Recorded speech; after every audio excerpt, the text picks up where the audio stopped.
This week on Myths and Legends, it's the conclusion of the story of Hrolf Kraki from the Norse sagas.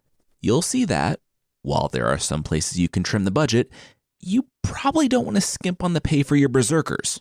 You know, the guys that think they're bears and do all the killing in your kingdom? Yeah, pay those guys. Also cover their dry cleaning. Those bear cloaks get messy. The creature this week is Penny Dragon. It's a dragon that leaves loose change and definitely not bad luck all over your house.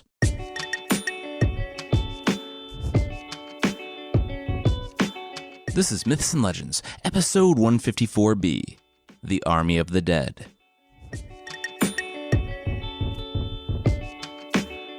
This is a podcast where I tell stories from mythology and folklore. Some are incredibly popular stories you think you know, but with surprising origins. Others are stories that might be new to you, but are definitely worth a listen.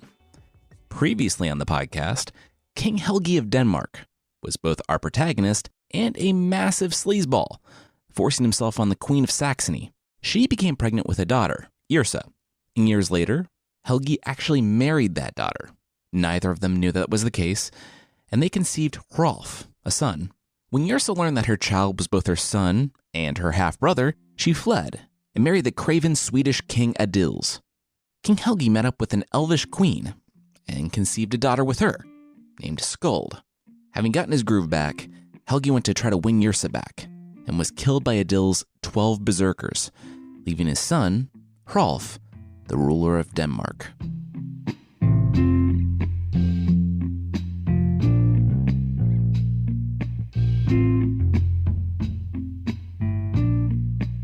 Svipdag stood before King Hrolf, the son of King Helgi and Queen Yrsa.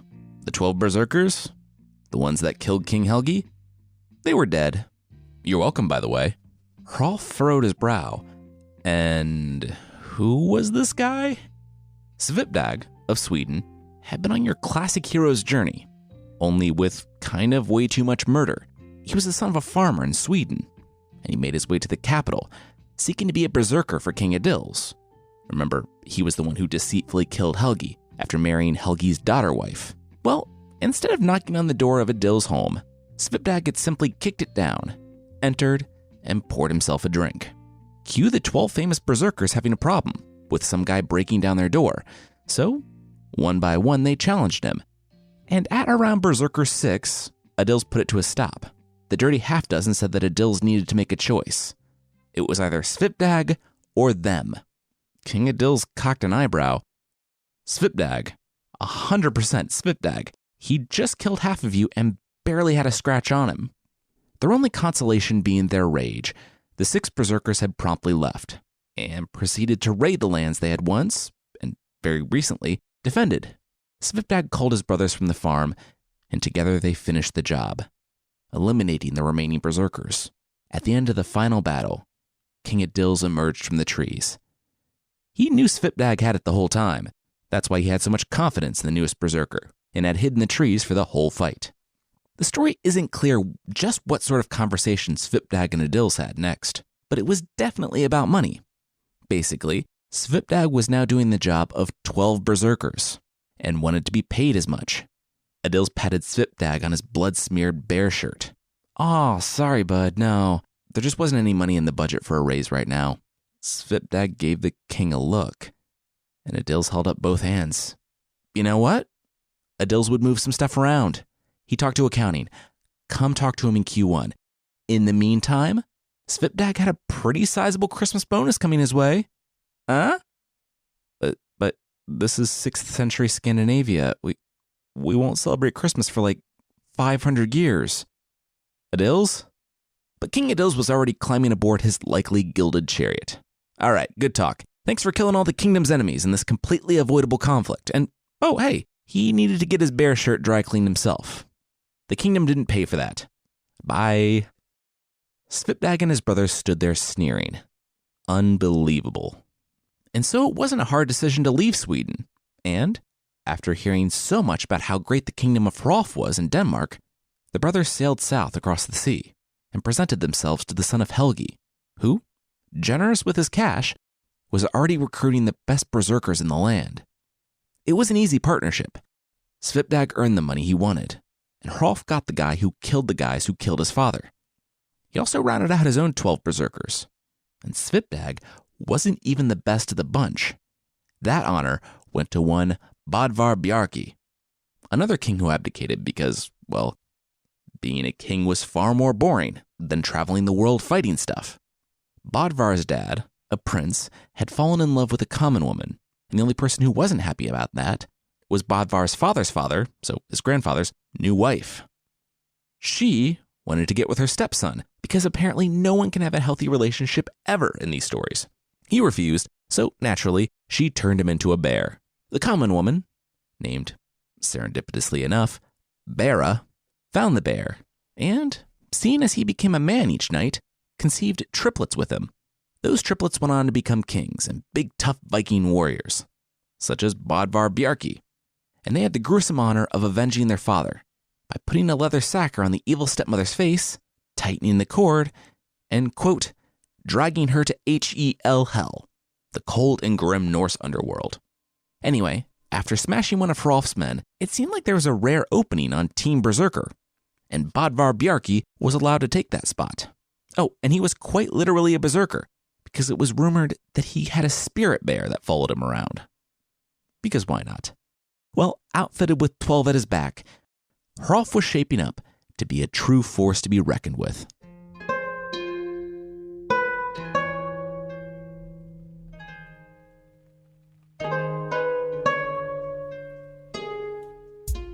To give you some indication of just how much time has passed since the last episode, Skuld, the half-elf baby girl given to King Helgi right before he ran off to be killed, was now of marriageable age. So, about 12 or 13 years have passed. Yeah. Now, when it's foretold that a baby will bring anguish to your bloodline, you don't necessarily need to fear that person, but maybe treat them with a baseline level of respect. Like, maybe don't shame her Viking king husband at his own wedding. You know? At the most awkward of family meetings, King Adils, Queen Yrsa, and King Hrolf had arranged the marriage of Skuld to King Hjorvard. Don't worry, none of these names will be on the final. At the wedding feast, King Hrolf said that he just had to resituate his belt. Here, he handed King Hjorvard his sword to hold, refastened his belt, and then took his sword back. Then he and his berserkers laughed out loud. That just happened.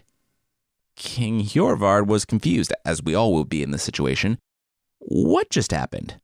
With a smile, King Hrolf said that his new brother-in-law knew the old adage, right?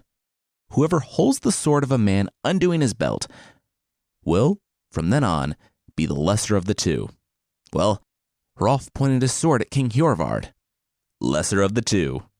He then told his berserkers to line up the way they had practiced, and he ran through a tunnel of high fives before circling his way back to the mead. And yeah, apparently this stood up, because, from that day forward, King Hjorvard begrudgingly paid tribute to King Hrolf.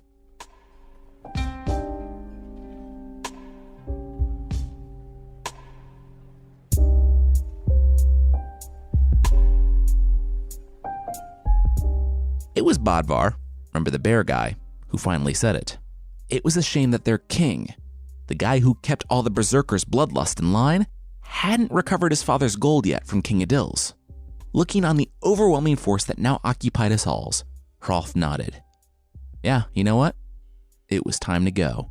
He gathered 100 warriors in addition to his 12 berserker champions, and they sailed north. When they reached Sweden, it began to grow cold, and, seeing a small farm in the distance, and the farmer enthusiastically coming out to welcome Viking raiders into his home, they slowed. You sure about this? It's almost winter and we'll eat, like, the rest of your food, King Hrolf warned. But the farmer, named Hrani, brushed it off, telling them to get inside. The farmer, whose hair covered one of his eyes, then turned to Hrolf with a deluge of compliments. Look at those arms, you're looking good. Looking cut, man, ripped. Like you could, I don't know, take on a giant wolf that's gonna eat the sun, the farmer said, before slapping the king on the back and going to feed 100 people like it was nothing. That night, the farmer conveniently forgot to heat the house. And when the warriors woke up the next morning, he told King Hrolf 2 things. 1, he would experience worse than that with King Adils, and 2, he should send half of his fighting force home, because he wouldn't win this war with numbers. But what did he know? He was just an average farmer with shockingly specific knowledge of Hrolf's plans and future. All right, bye now. King Hrolf thought about it. There was something Odin-y about this guy, so he ordered half of his fighting force home. The suspicions of Hrolf were confirmed at the next stop when Farmer Hrani came out and told them that they could spend the night there, as well as don't worry about how he got there faster or why he owned 2 farms or anything. He waved everyone inside. That night, half of Hrolf's men got up because they were so thirsty, and on this epic Viking version of Willy Wonka's factory tour, they were the next to have to leave. As soon as Hrolf said they should be getting on the road, the worst blizzard that any of them had ever seen cropped up, and, oops, Hrolf and his men had to stay another night with Farmer Hrani, the guy said with a wink, though with only one eye it was really more of a blink. That night, he built a fire, and all but Hrolf and his 12 champions ended up on the other side of the room. Farmer Hrani said that if only Hrolf and his 12 went, then there would be some chance that they would return. Otherwise, there was none. King Hrolf thought about it and nodded. Sure. Hey, thanks for the pointers, Odin. No problem. Almost got me, Farmer Hrani said. Nope, he was just some one-eyed farmer with prophetic knowledge and lots of wine. He didn't know Odin, the guy with the washboard abs, cool raven friends, and he was only trying to make sure the world doesn't end. Nope, he couldn't say that he did. That guy sounded awesome, though.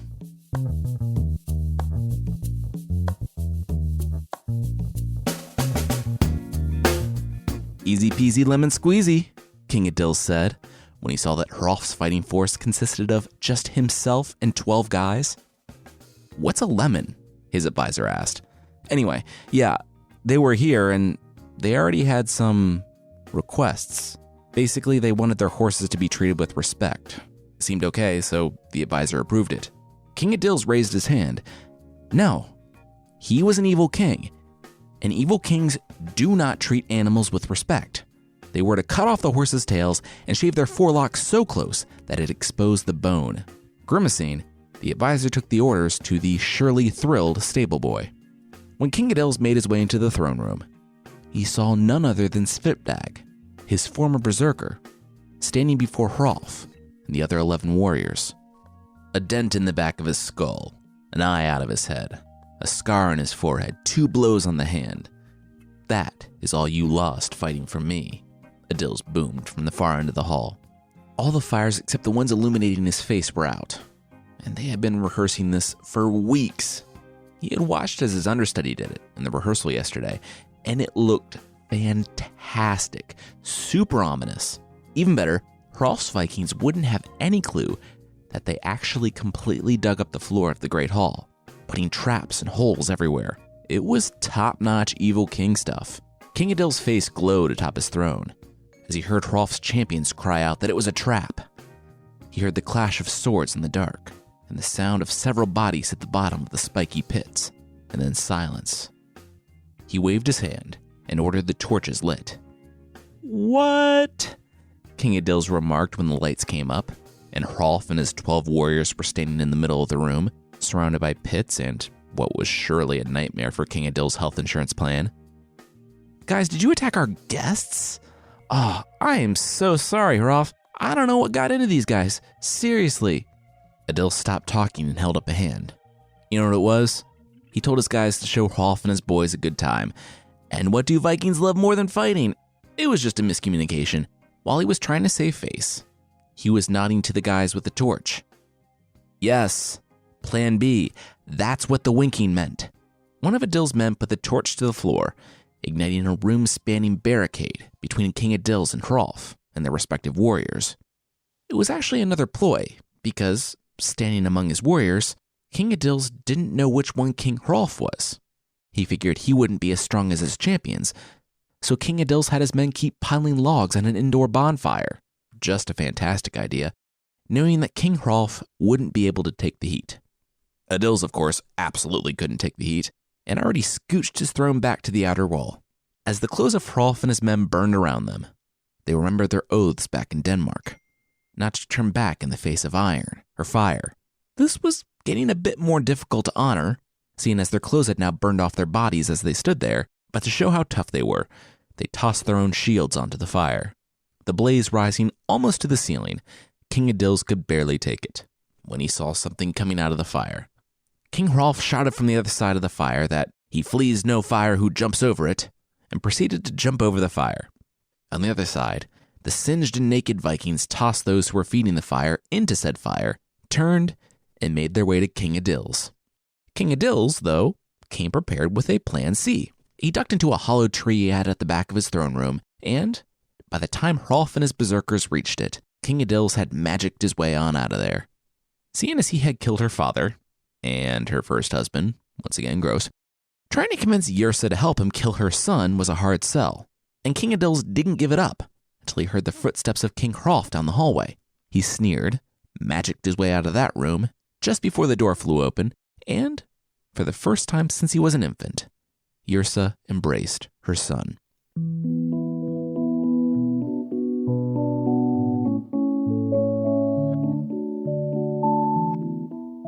We'll learn that it's not over. King Adils still has more in store for the Viking heroes, but that will be right after this.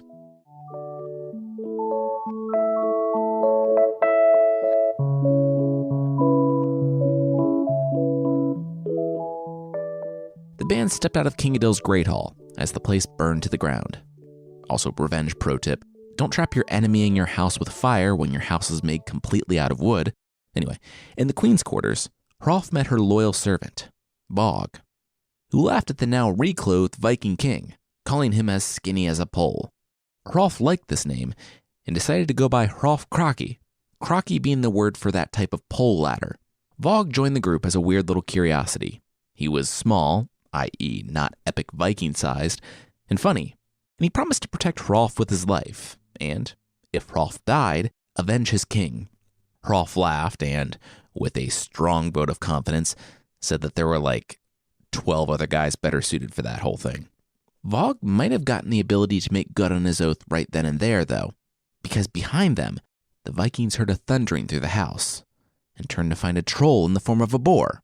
So I guess just an angry boar barreling toward them. A swift hit from Bodvar's axe, and Hrolf Kraki's heretofore unmentioned dog biting the boar's ears off, and the boar retreated. Fortunately for him, but unfortunately for the people in the house, the boar made it right before the flames covered the door. Working his way on down to Plan D, King Adils thought that he finally had the heroes. They were trapped in this little, well-built house, and he had his men piling wood on the outside, since the last of Hrolf's berserkers disappeared inside. Okay, so when you're burning down a house with your greatest enemy inside, you should make sure they're not a legendary warrior, because if they are, you'll pretty much always lose. Sure that no one could break through those walls and attack them, King Adils enacted plans E through G when he screamed, soiled himself, and ran for his life into the woods, when Hrolf and his men did just that and broke through those wooden walls. After they got Vog and Yrsa out of the house, Hrolf and his berserkers pursued Adils and what remained of his men into the forest. Unfortunately, a marriage was a marriage. Adils was a king, and Sweden was powerful. King Adils had called in warriors from all around the country in the days prior, and he would be bringing in reinforcements. Yrsa gave Hrolf his inheritance, the best horses in the Swedish capital, and, most of all, Adils' family ring, called Sviagris. With that, she kissed her son on the forehead and told him to go. He had done what he set out to do. He had regained his inheritance, and then some. Listening to his mom, Hrolf and his men left.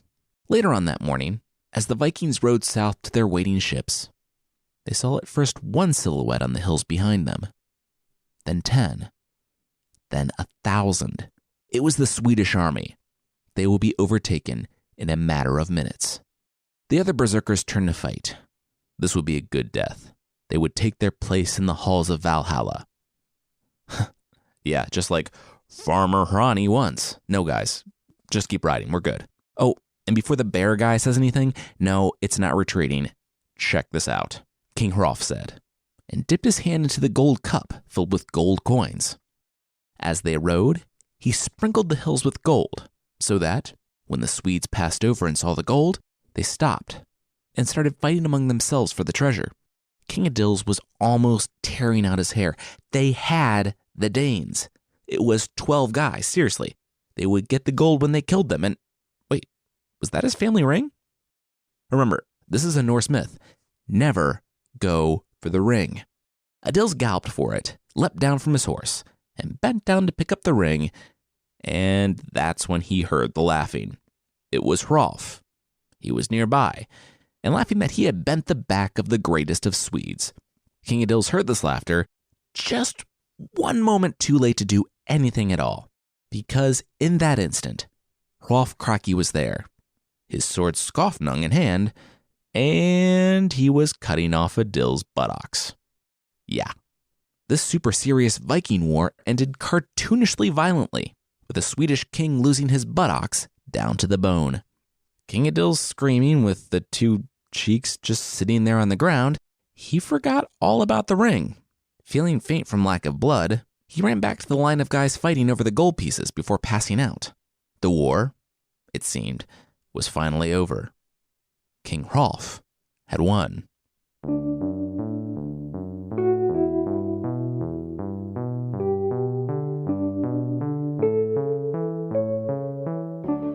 You slice off his butt? Farmer Hrani asked, as Hrolf and his berserkers arrived at the third farm that he owned.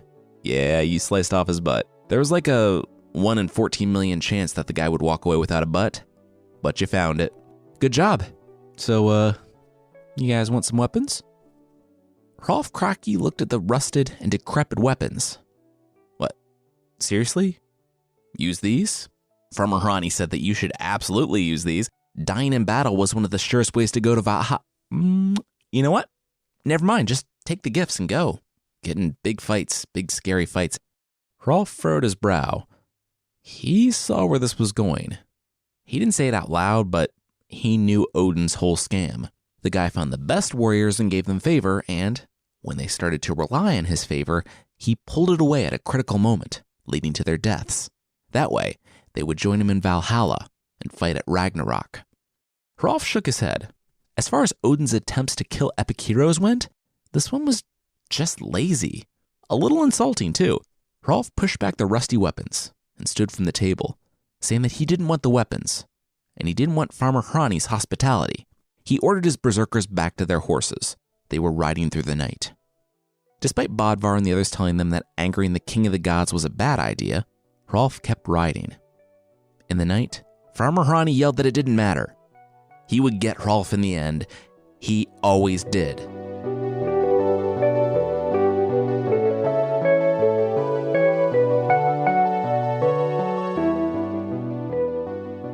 For a long time, things were peaceful in Denmark.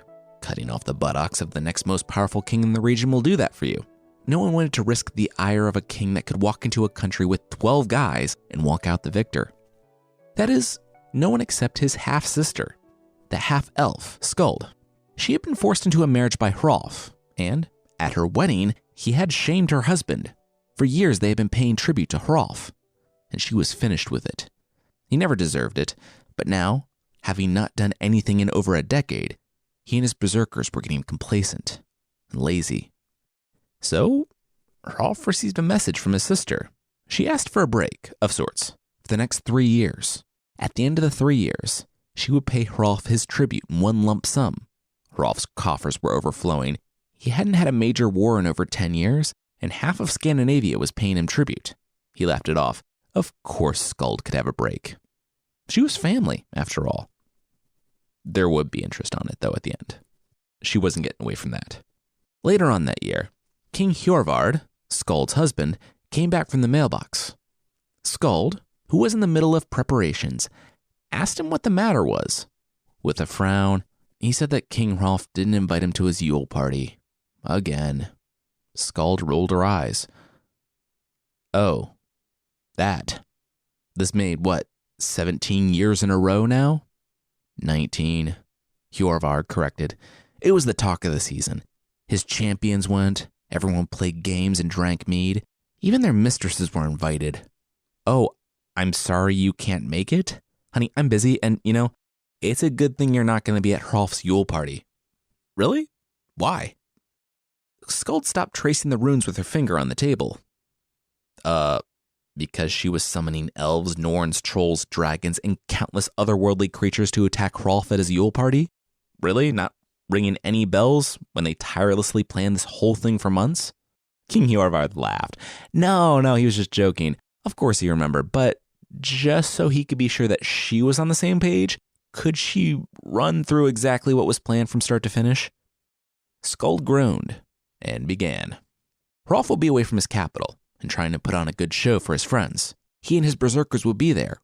But when they weren't occupied by their mistresses, as Hjorvar so wistfully mentioned, they'd have a talk about that later, then they would be occupied by the mead. The name of the game was fame, and Hrolf's Yule party was quite literally legendary. Skuld had been funneling the gold that would have gone into the tribute into making allies with the surrounding countries and kingdoms. Anyone that saw weakness, or anyone that had been wronged by Hrolf, which was basically everyone, was welcomed in, and they would be camped in the woods. They would catch them completely unaware, crash the party, and end Hrolf Kraki and the shame that had hung over her and her family. And that's almost what happened. While Hrolf and his buddies were shacked up with their mistresses, one of his berserkers, Hjalti, got in a bit of a lover's quarrel.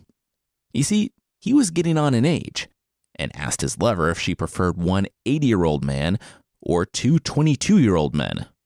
She didn't even hesitate. Two 22-year-old men. What kind of question even was that? She understood the subtext, but really, who could blame her for that answer? Well, Hjalti could, when he bit off her nose for answering incorrectly. Putting on his clothes and walking out into the cold, he saw the campfires glowing in the forest.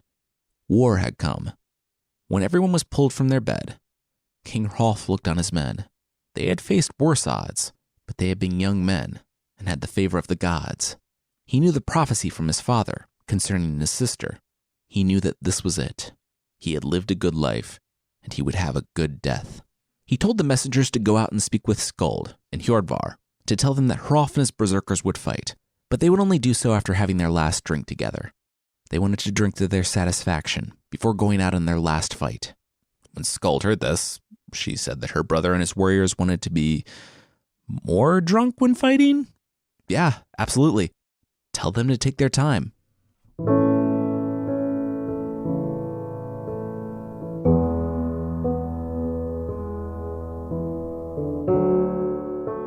It was a long fight. At first, no one could find Bodvar, one of the berserkers, but that was because he was inside, at the back of the house, sitting there and drinking mead while, completely unrelated, a spirit bear ravaged Skuld's army and blocked her from using her magic. Hjalti, remember the stand-up guy who just bit his girlfriend's nose off, very wisely called Bodvar a coward for staying inside. In that instant, the bear disappeared, and Bodvar stormed outside. Of course, this was a bad idea for many reasons, because Skuld could use her magic again.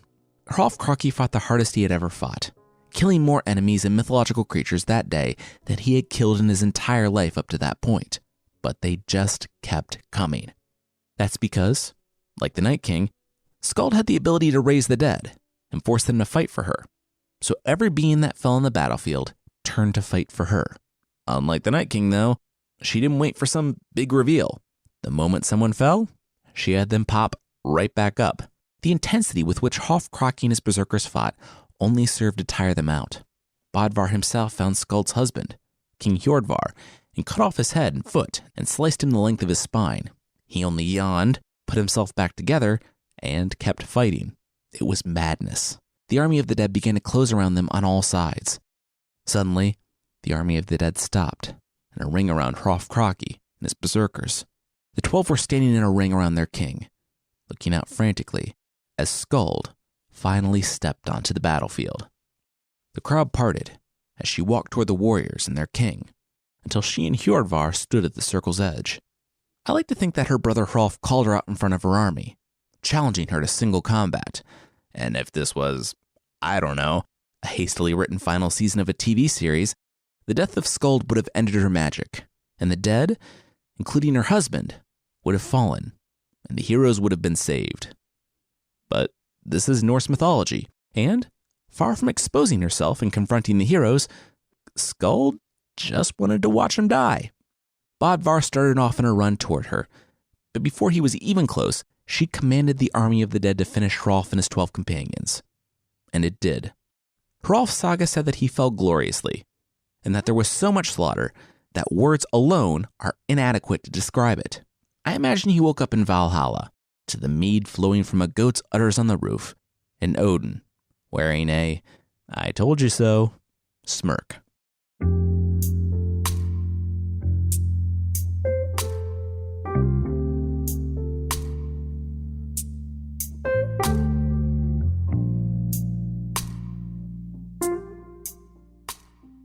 The true power in the family was recognized, and even though Hjordvar was the king, Queen Skuld was the undisputed ruler of the realm.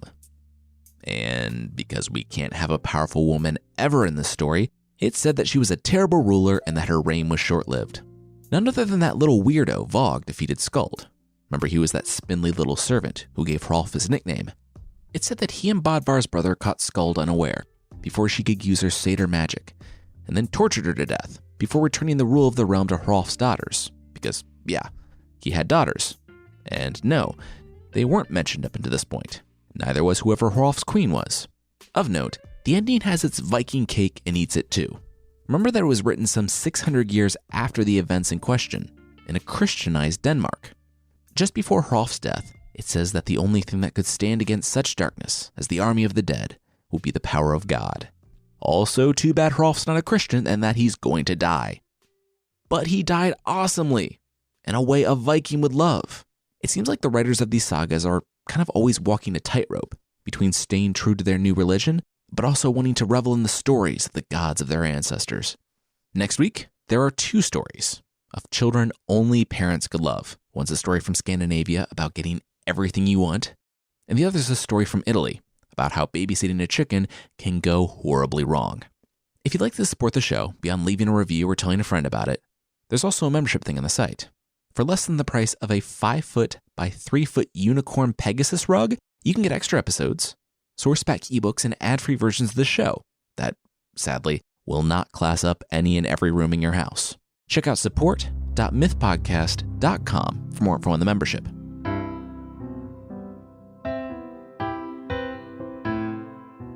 The creature this week is Penny Dragon from Lithuania. I'll attempt to pronounce the name once and once only. Penezny Smidge, or Penny Dragon, and it's exactly what it sounds like. A dragon that leaves pennies around your house. You might be walking around your house and you'll find a 3-penny coin out in the open. Hey, good day. You pick it up and put it in your pocket, and then brace for the consequences of taking a mythological creature's money. But there are none. Good guy dragon wants you to have some nice things. Everyone is happy. Then, the next day, you see a 6-penny piece on the floor of your house. You glance from side to side and don't see anyone or anything watching. So you pick up the money and put it in your pocket, once again bracing yourself for the consequences of taking a mythological creature's money. But once again, there aren't any consequences. Just a Lockheed-sized dragon giving you an invisible thumbs up from the shadows. Good for you. Good for everybody.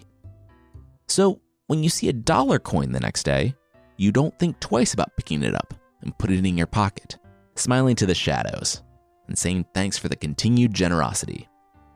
But he's the penny dragon and not the $1 dragon, so he'll fly from the shadows and burn your house for your greed. Hope that $1 goes a long way when it comes to rebuilding your home. Now, if you're thinking that that's an arbitrary cutoff, and this creature only serves to make you afraid of picking up money in your own house, you'd be right. Unfortunately, you not only have a cursed $1, but you have a new dragon roommate cursing you with bad luck for as long as you own that $1, which is forever. You can't give it away.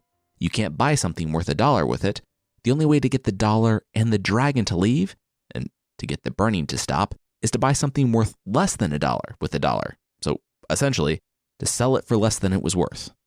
After you're freed, the dragon will leave to spread his helpful, terrible gifts to another family, and you can sweep up the ashes of his generosity.